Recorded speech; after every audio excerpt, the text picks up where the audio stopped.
இன்றைய தினம் தமிழகத்திலே 3 மையங்களிலே பெண்கள் மீது அதிகரித்து வரும் பெண்கள் மீது அதிகரித்து வரும் வன்கொடுமைகளை தடுத்து நிறுத்த கோரி அனைத்து இந்திய ஜனநாயக மாதர் சங்கம் சார்பாக இது போன்ற கண்டன பேரணி பொதுக்கூட்டத்தை நாங்கள் நடத்தி கொண்டிருக்கின்றோம். பேரணி வரும்போது சிலர் கேட்டார்கள், அதாவது தாவேக ஆட்சி வந்த உடனே இந்த மாதிரியான பேரணியை நீங்க நடத்துறீங்களான்னு ஒருத்தர் இடையில நிப்பாட்டி கேட்டாரு. ஜனநாயக மாதர் சங்கம் அது எந்த ஆட்சி வந்தாலும் பெண்கள் குழந்தைகளின் மீதான வன்கொடுமை நடந்தால் அதற்கு எதிராக தட்டி கேட்கும் அமைப்பு என்பதை நாங்கள் இந்த நேரத்திலே தெரிவித்துக் கொள்ள விரும்புகின்றோம். அதாவது பெண்கள் குழந்தைகளின் மீதான வன்கொடுமைகள் என்பது ஏதோ 2 நாட்களுக்கு முன்பு, 2 மாதத்திற்கு முன்பு, 2 ஆண்டுகளுக்கு முன்பு துவங்கியது கிடையாது. பெண்கள் மீதான இது போன்ற வன்கொடுமைகளுக்கு மிக முக்கியமான காரணியாக 2000-3000 ஆண்டுகளுக்கு முன்பு பெண் ஒரு தனியுடைமை சமூகம் உருவாக்கப்பட்ட போது என்றைக்கு அடிமைப்படுத்தப்பட்டாலோ அன்றைக்கு பெண்கள் மீதான பெண்களை 2ஆம் பட்ச பிரஜையாக பார்க்கின்ற இந்த பார்வை, ஆணாதிக்க பார்வை, நிலப்பிரபுத்துவ பார்வை, இதுதான் இந்த வன்கொடுமைக்கு காரணமாக இருந்திருக்கின்றது என்பதை ஜனநாயக மாதர் சங்கம் அறிவியல் பூர்வமாக புரிந்து கொண்டு அதற்கு எதிரான போராட்டத்தை நாங்கள் தொடர்ந்து நடத்தி வந்து கொண்டிருக்கின்றோம். இன்றைக்கு கூட தமிழகத்தினுடைய முதலமைச்சர் விஜய் அவர்கள் தன்னுடைய தேர்தல் வாக்குறுதியிலே சொன்னார், நாங்க ஆட்சிக்கு வந்தமாக்கும் எங்கெல்லாம் வன்கொடுமை நடக்குதோ அங்க நான் நிப்பேன், தங்கச்சிகளை பாதுகாப்பேன் அப்படின்னு தேர்தலுக்கு முன்னாடி சொன்னார். ஆனா எங்களுக்கு தெரியும் அதெல்லாம் நடக்காது அப்படின்னு சொல்லிட்டு. ஏன்னா இது ஏதோ 1 மாதம் 2 மாத பிரச்சனை கிடையாது. இது ஆண்டாண்டு காலமாக இருக்கின்ற பிரச்சனை. அதை மாற்றுவதற்கான ஒரு அறிவியல் பூர்வமான சிந்தனை வேண்டும். எனவேதான் நாங்கள் இந்த பிரச்சனையை மிக சரியான அணுகுமுறையோடு தொடர்ந்து வலியுறுத்தி வந்து கொண்டிருக்கின்றோம். இப்போது கூட பேசிய சகோதரிகள் எல்லாம் குறிப்பிட்டார்கள், பெண் குழந்தைகளின் மீதான வன்கொடுமைகள் தமிழகத்தில் எவ்வளவு அதிகரித்துக் கொண்டிருக்கின்றது என்பது குறித்து இங்கே பேசினார்கள். 2023ஆம் ஆண்டு தமிழகத்திலே பெண் குழந்தைகளின் மீதான வன்கொடுமை என்பது 4581 வன்கொடுமைகள் நடந்திருக்கின்றது. 2024 6969 வன்கொடுமைகள் குழந்தைகளின் மீது மட்டும் நடந்திருக்கின்றது. ஒரே ஆண்டில் எவ்வளவு வன்கொடுமைகள் அதிகரித்திருக்கின்றது பாருங்கள். இன்னும் சொல்ல போனால் அந்த 6969 வன்கொடுமைகளிலே விக்டிம்கள், பாதிக்கப்பட்ட குழந்தைகள் 7144 குழந்தைகள். அதாவது இந்த 7144 குழந்தைகளில் மிக மோசமாக பாலியல் வன்புணர்வு செய்யப்பட்ட குழந்தைகள் 6000 குழந்தைகள் பாலியல் வன்புணர்வு செய்யப்பட்டது என்று சொன்னால் எவ்வளவு கொடூரமான விஷயங்கள் பாருங்கள். அதே போல 3000 குழந்தைகள் அந்த குழந்தைக்கு தெரிந்தவர்களால், உறவினர்களால், ஆசிரியர்களால் ஆட்டோக்களிலே, பஸ்களிலே அந்த குழந்தைகளை பள்ளிக்கு எடுத்து செல்கின்ற டிரைவர்களால் அல்லது பிடி வாத்தியார்களால் அல்லது அங்கிருக்கின்ற ஆசிரியர்களால் பாலியல் வன்கொடுமைக்கு உள்ளாக்கப்பட்ட குழந்தைகள் இந்த 7144 3000ற்கு மேற்பட்ட குழந்தைகள் மிகவும் நெருக்கமானவர்களால் அவர்கள் பாலியல் வன்புணர்வுக்கு உள்ளாக்கப்பட்டிருக்கின்றார்கள். இப்படிப்பட்ட குழந்தைகள் மீதான வன்கொடுமை இருக்கு பாருங்க, அது அவ்வளவு கொடூரமானது. இப்ப சமீப காலமாக தமிழகத்திலே இது போன்ற வன்கொடுமைகள் நாளுக்கு நாள் அதிகரித்துக் கொண்டே இருக்கின்றது. உங்களுக்கு தெரியும், இதே வேளச்சேரியிலே தென் சென்னை சகோதரிகள் தலையிட்டீங்க. கடந்த 10 தினங்களுக்கு முன்பு ஒரு குழந்தை தன்னுடைய டான்ஸ் மாஸ்டர், அதாவது டான்ஸ் சொல்லித்தர ஆசிரியரிடம், நான் என்னுடைய அப்பாவால் தினமும் பாலியல் சீண்டலுக்கு உள்ளாக்கப்படுகிறேன், என்னை எப்படியாவது அதிலிருந்து பாதுகாக்க வேண்டும் என்று கெஞ்சி இருக்கின்றார். அந்த டான்ஸ் டீச்சருக்கு முதல்ல நினைவுக்கு வந்தது யாரு? வேளச்சேரி போலீஸ் ஸ்டேஷன் கிடையாது. அந்த டான்ஸ் டீச்சருக்கு முதல்ல நினைவுக்கு வந்தது அனைத்து இந்திய ஜனநாயக மாதர் சங்கம். அவர்கள் போன் செய்த எண் அனைத்து இந்திய ஜனநாயக மாதர் சங்கத்தை சார்ந்த சகோதரிகள். உடனடியாக தென் சென்னை சகோதரிகள் போலீஸ் ஸ்டேஷன்ல போய் நின்னாங்க. அந்த குழந்தை நான் வீட்டுக்கு போக மாட்டேன் என்று கதறியது. ஆனால் காவல்துறை என்ன செய்தது தெரியுமா? உனக்கு வயசு 13, இப்ப நீ வீட்டுக்கு போகலைன்னா எங்க போக போற? உனக்கு வேற எங்கேயுமே பாதுகாப்பு இல்லைன்னு போலீஸ் சொன்னாங்க. ஆனா நாம அங்க உறுதியாக நின்றோம். அந்த குழந்தைக்கு விருப்பமில்லாத இடத்திற்கு அனுப்ப வேண்டாம், அந்த வீட்டிலே அந்த குழந்தைக்கு பாதுகாப்பு இல்லை என்று சொன்னால் வேறு எங்கு அனுப்பி அவளுக்கு பாதுகாப்பை தரப்போகிறீர்கள் என்று சொல்லி நம்முடைய ஜனநாயக மாதர் சங்கத்தை சார்ந்த சகோதரிகள் அந்த போலீஸ் ஸ்டேஷன்ல தொடர் போராட்டத்தை நடத்தி அந்த குழந்தையை டீச்சருடைய வீட்டுக்கு அனுப்பி வைத்தாங்க. இன்னைக்கு அது ஹோம்ல இருந்தது. அதற்கு பின்னாடி அவருடைய உறவினர்கள் வீட்டுக்கு காவல்துறை பாதுகாப்பாக அனுப்பி வைத்திருக்கின்றது. இது போன்று எண்ணற்ற குழந்தைகள் வீடுகளிலேயே தன்னுடைய உறவினர்களால் பாலியல் சீண்டலுக்கு உட்படுத்தப்படுகின்ற எத்தனையோ குழந்தைகள் இருக்கின்றார்கள். ஆனா இந்த குழந்தைகளுக்கு இந்த மாதிரியான செயல்கள் தவறு என்று கூட புரிதல் இல்லாத ஒரு குழந்தைகளாக இருக்கின்றார்கள். அதனால்தான் ஜனநாயக மாதர் சங்கம் என்ன சொல்கின்றது, பள்ளிக்கூடங்களிலே அதாவது ஆசிரியர்களுக்கு பாலியல் நிகர்நிலை பயிற்சி கொடுக்கணும், அதே மாதிரி குழந்தைகளுக்கு பாலியல் சமத்துவ கல்வியை கொடுக்க வேண்டும், பாடத்திட்டங்களில் கொடுக்க வேண்டும் என்று நாம் கேட்கின்றோம். அந்த குழந்தைங்களுக்கு யார் தொட்டாலும் இது சரியான தொடுதலா மோசமான தொடுதலா என்பது குறித்து பாடத்திட்டத்தில் சொல்லித்தர வேண்டும் என்பதை ஜனநாயக மாதர் சங்கம் தொடர்ந்து வலியுறுத்தி வந்து கொண்டிருக்கின்றோம்.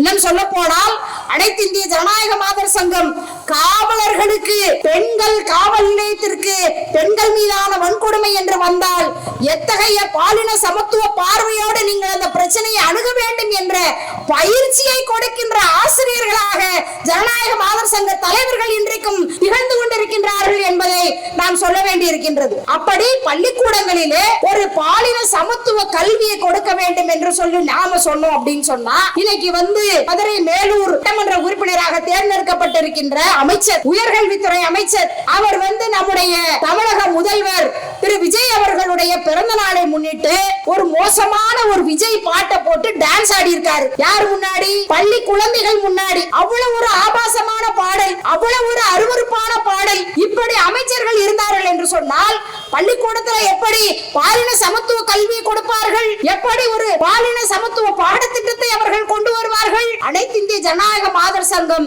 இது போன்று அமைச்சர்களாக இருந்தாலும் சரி, எம்எல்ஏக்களாக இருந்தாலும் சரி, இது போன்ற அருவருப்பான ஆபாசமான செயல்களை வன்மையாக கண்டிக்கின்றோம். அவர் நிச்சயமாக இப்படிப்பட்ட ஒரு சிந்தனையோடு இருப்பவர், இப்படிப்பட்ட ஒரு மனநிலையோடு இருப்பவர் குழந்தைகளின் மீதான வன்கொடுமையை தடுப்பதற்கு எத்தகைய மாற்று திட்டத்தை அவர் வைத்திருப்பார்? எனவே நாம் இந்த அரசாங்கத்துக்கு சொல்லிக் கொள்கின்றோம், இந்த குழந்தைகளுக்கு ஆன ஒரு சரியான பாலின சமத்துவ பாடத்திட்டத்தை உருவாக்கி அந்த பாடத்திட்டத்தை குழந்தைகளுக்கு சொல்லித்தர வேண்டும். போக்சோ சட்டத்திலே இருக்கின்றது. பள்ளி ஆசிரியர்களுக்கு இது போன்ற ஒரு சரியான கல்வி கொடுக்க வேண்டும் என்று போக்சோ சட்டத்திலே இருக்கின்றது. போக்சோ சட்டம் முழுமையாக அமல்படுத்தப்படுகின்றதா, சரியாக அமல்படுத்தப்படுகின்றதா என்று கேட்டால் இல்லை. வழக்கு பதிவு செய்கின்ற எல்லா வழக்குகளும் குற்றவாளிகள் தண்டிக்கப்படுகின்றார்களா என்று கேட்டால் இல்லை. வழக்கு மிக சரியான முறையிலே எடுத்து செல்லப்படும் என்று சொன்னால் அந்த இடத்துல நிச்சயமாக ஜனநாயக மாதர் சங்கம் போன்ற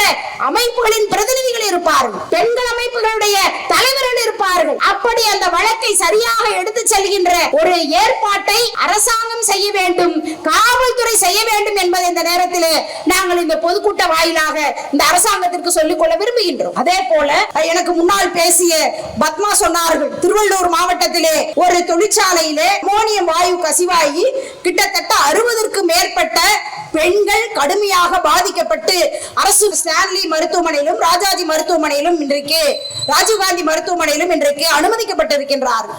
ஒரு விஷயம் நீங்க தெரிஞ்சுக்கங்க, அந்த தொழிற்சாலையில் வேலை பார்க்கின்ற 300 தொழிலாளர்களும் வட மாநிலத்தில் இருந்து வேலை செய்கின்ற தொழிலாளர். ஏன் அவங்க அங்கிருந்து இங்க வேலைக்கு வரணும்? அவர்களுக்கு அங்கு போதுமான வேலை வாய்ப்பு இல்லை, அவர்களுக்கு அங்கு வேலைக்கேற்ற கூலி இல்லை. நாங்க ஜனநாயக மாதர் சங்கம் சொல்லுகின்ற விஷயம் என்ன?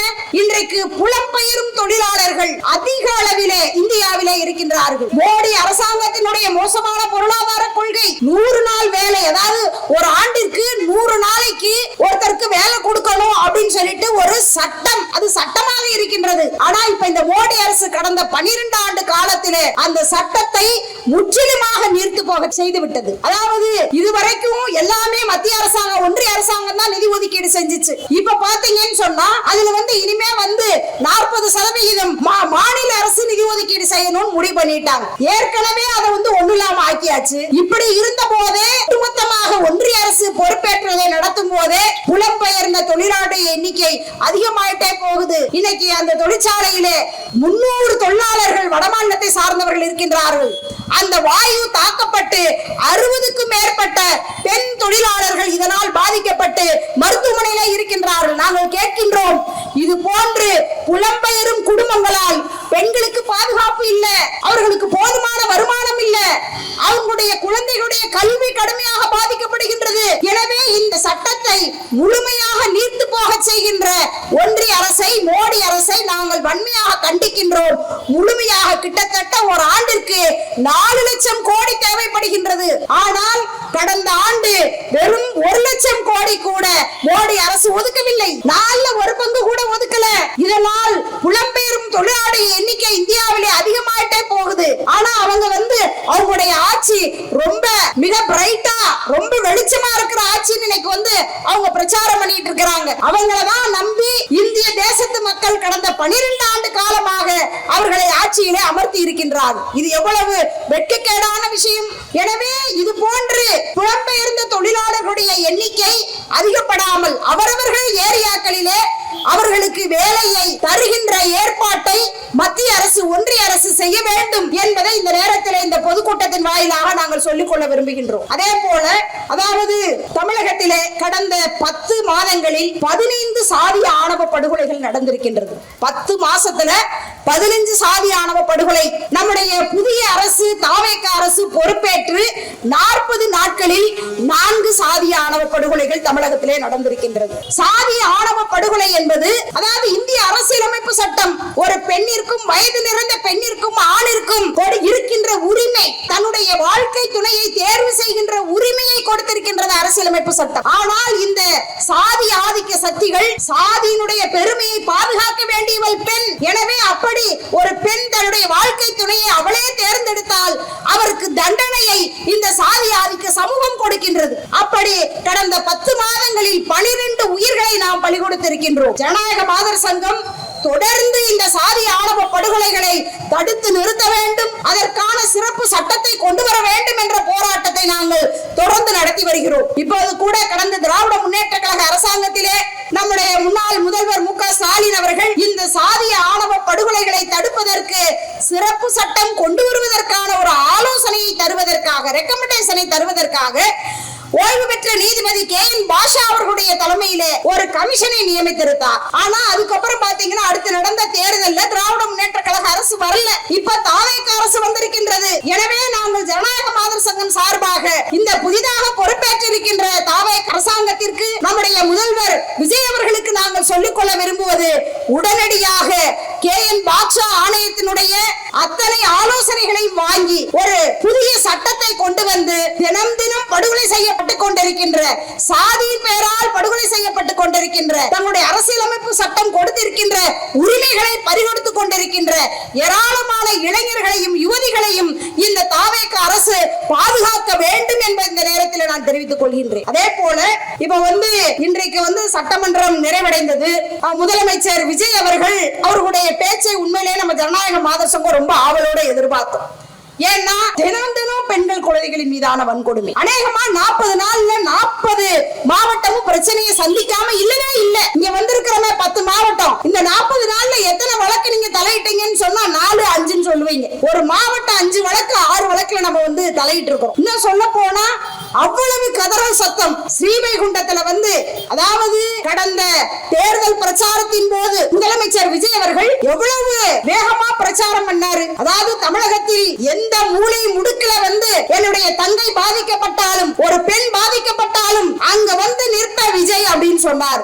நீங்க எல்லா இடத்துக்கும் நிக்க வேண்டாம் சிஎம் அவர்களே. உங்களுடைய கட்சியை சார்ந்த ஸ்ரீவைகுண்டத்திலே உங்களுடைய தேர்தல் பிரச்சாரத்தில் ஈடுபட்ட பெண், உங்களுக்காக விசில் சின்னத்திலே ஊர் ஊராக சென்று பிரச்சாரம் செய்த ஒரு பெண், உங்களுடைய அரசியல் கட்சியை சார்ந்த சிலரால் கூட்டு பலாத்காரம் செய்யப்பட்டார்களே, அவர்களுக்காக நீங்கள் ஓடோடி சென்றீர்களா? அல்லது அவர்களுக்காக நீங்கள் குரல் கொடுத்தீர்களா? அல்லது அந்த குற்றவாளிகளை கைது செய்ய வேண்டும் என்று சொல்லி நிச்சயமாக நீங்க போகல, உங்களுடைய தாவேக நண்பர்கள் யாரும் போகல. அங்கு போய் நின்றது யாரு? அனைத்து இந்திய ஜனநாயக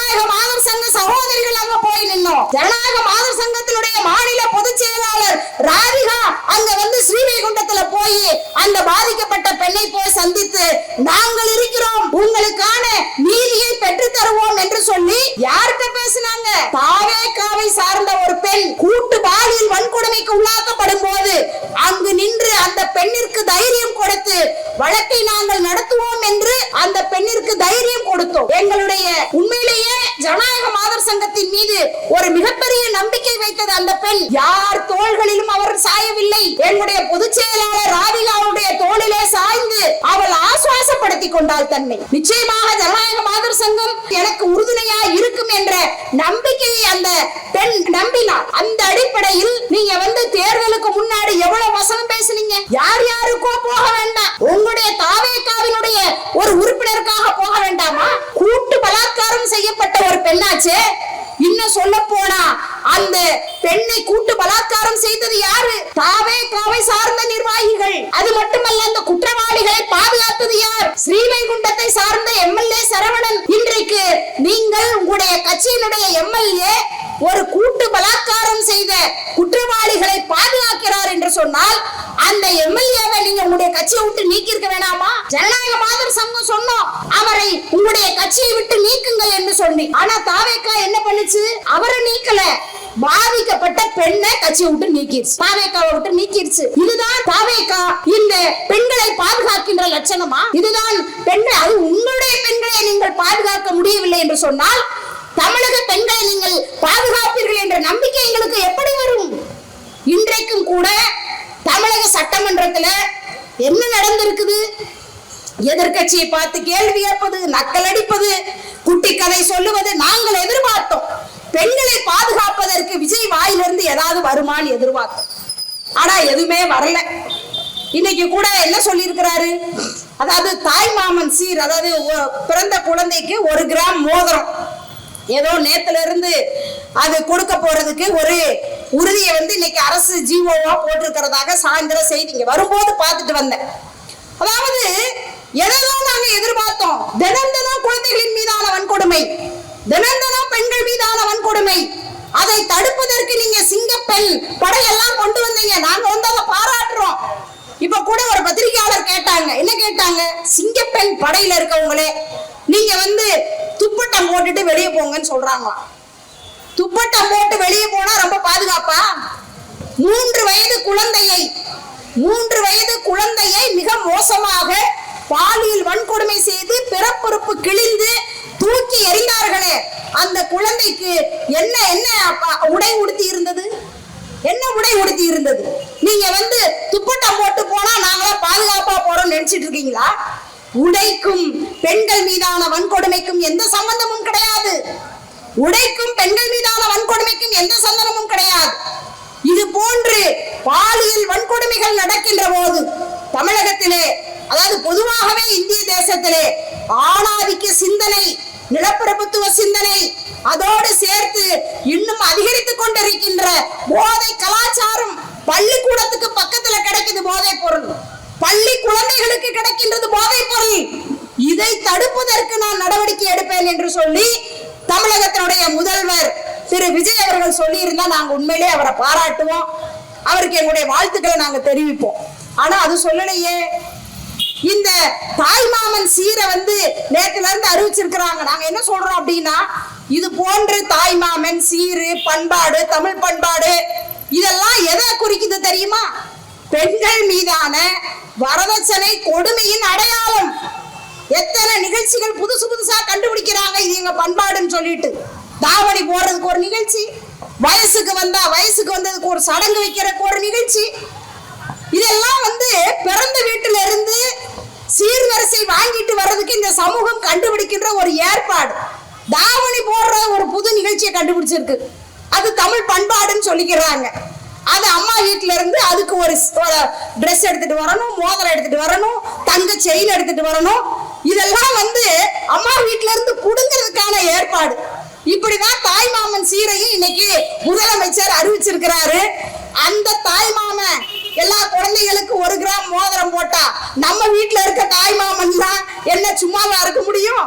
அதன் மூலமாக இன்னும் ஏராளமான தாய்மாமன் கிட்ட இருந்து புடுங்குற வேலையத்தான் அடுத்து செய்ய போறாங்கிறதுதான் நம்ம பார்க்க வேண்டி இருக்கின்றது. வரதட்சணை கொடுமையால் இந்திய தேசத்திலே ஒரு ஆண்டிற்கு 6000 பெண்கள் உயிர் துறக்கின்றார்கள். அது தற்கொலையாக இருக்கட்டும், கொலை செய்யப்படுகின்ற விஷயமாக இருக்கட்டும், ஒரு ஆண்டிற்கு 6000 பெண்கள் இந்திய தேசத்திலே வரதட்சணை கொடுமையால் உயிரிழந்து கொண்டிருக்கின்றார்கள். நித்தம் நம்முடைய வீட்டு பெண் குழந்தைகள் படுகொலைக்கு உள்ளாக்கப்பட்டு கொண்டிருக்கின்றார்கள். இந்த வரதட்சணை கொடுமையை தடுக்க வேண்டிய முக்கியமான கடமை இந்த சமூகத்திற்கு உண்டு. இது ஏதோ ஜனநாயக மாதர் சங்கத்திற்கு மட்டும் இருக்கின்ற விஷயம் கிடையாது, ஒட்டுமொத்த சமூகத்திற்கும் இருக்கின்றது. எனவே இது போன்ற வரதட்சணை கொடுமை இன்னைக்கு இருக்கிற இந்த நுகர்வு கலாச்சாரம் இந்த முதலாளித்துவம் உற்பத்தி செய்கின்ற ஒவ்வொரு பொருளும் பெண்ணின் சீதனமாக வர வேண்டும் என்று எதிர்பார்க்கின்ற இந்த முதலாளித்துவ சமூகம், அந்த சமூகம் தான் இது போன்று ஒவ்வொரு பொருளும் பெண்ணினுடைய சீதன பொருளாக வர வேண்டும் என்று சொல்லுகின்றது. எத்தனை வீடுகளிலே திருமண நிகழ்ச்சியின் போது பெண்களுக்கு கொடுக்கின்ற சீர்வரிசை பொருட்கள் வீட்டின் முன்னால் வைக்கப்படுகின்றது. அப்படியான திருமணங்கள்லாம் தயவு செய்து இந்த சமூகத்துல யாரும் நடத்தாதீங்க. இது பெண்களுடைய உயிர் கொல்லி. அந்த திருமணத்திற்கு வருகின்ற எத்தனை பேர் தன்னுடைய வீட்டிலும் இது போன்று சீர்வரிசை வாங்கலாம் என்று நினைப்பார்கள். எனவே ஒரு ஆண்டிற்கு 6000 குழந்தைகளை 6000 பெண்களின் உயிரை பலி கொடுக்கின்ற வரதட்சணை கொடுமையை தடுத்து நிறுத்த வேண்டிய கடமை ஒட்டுமொத்த சமூகத்திற்கும் இருக்கின்றது. எனவே இந்த சமூகத்தில் பெண்கள் குழந்தைகளின் மீதான வன்கொடுமைகள் அது சமூக வன்கொடுமை மட்டுமல்ல, பொருளாதார ரீதியாக அவள் சந்திக்கின்ற ஒவ்வொரு பிரச்சனைக்கும் தீர்வையும் அனைத்து இந்திய ஜனநாயக மாதர் சங்கம் மத்திய மாநில அரசாங்கத்திற்கு முன்வைக்கின்றது. அந்த அடிப்படையிலே எதிர்காலத்திலே ஒரு வன்முறையற்ற தமிழகத்தை, ஒரு போதையற்ற தமிழகத்தை படைப்பதற்கான போராட்டத்தை அனைத்து இந்திய ஜனநாயக மாதர் சங்கம் நிச்சயமாக தொடரும் என்பதை இந்த நேரத்திலே தெரிவித்துக் கொண்டு வாய்ப்புக்கு நன்றி கூறி விடைபெறுகிறேன். நன்றி, வணக்கம்.